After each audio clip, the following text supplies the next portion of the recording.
তো বন্ধুরা আজকে খুব সুন্দর একটা রেসিপি শেয়ার করব। আজকে বানাবো ডালপুরি। তো ডালপুরিটা খেতেও খুবই টেস্টি হবে।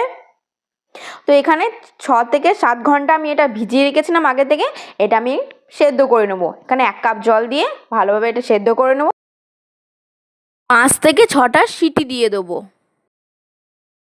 গোটা মশলাগুলোকে ভেজে একটা পেস্ট বানিয়ে নেবো। যতক্ষণ পেস্টটা হচ্ছে ততক্ষণ আমি আটাটা সেনে নিই। তখন 3 কাপ মতন আমাকে ময়দা দিয়ে দিতে হবে, 1 চামচ কালো জিরে, 1 চামচ জোয়ান আর একটু নুন দিয়ে রিফাইন তেল দিয়ে ভালোভাবে আমি ময়দাটাকে অল্প অল্প জল দিয়ে মেখে নেব।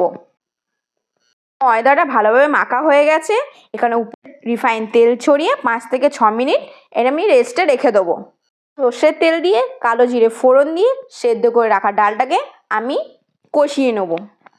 1 চামচ নুন, 1 চামচ হলুদ আর 1 চামচ ধনে গুঁড়ো আর ভাজা মশলা দিয়ে এটা ভালোভাবে আমি কষিয়ে নেব। বন্ধুরা কালারটা চেঞ্জ হয়ে এসছে। ওগুলোর মধ্যে পুরটা ভরে নেবো। এভাবে লেচি কেটে কেটে এইভাবে লেচি কেটে ছোলার ডাল পুরটাকে আমি ভরে নেবো। দেখতেই পাচ্ছেন এইভাবে করবেন, তাহলে আপনাদের খুবই সুবিধা হবে করতে। একটু বাটির সাহায্যে করে নেবেন।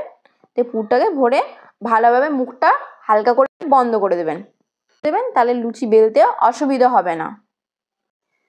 এই দেখতে পাচ্ছেন ভালোভাবে করে নিয়েছি। সব লিচিগুলো এবারে ভরে নেব।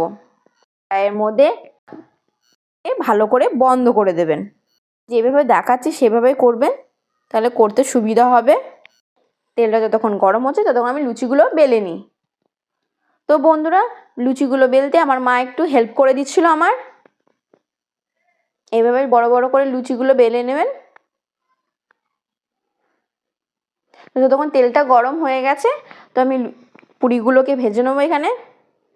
তো বন্ধুরা দেখতে পাচ্ছেন খুব সুন্দর কালার এসছে।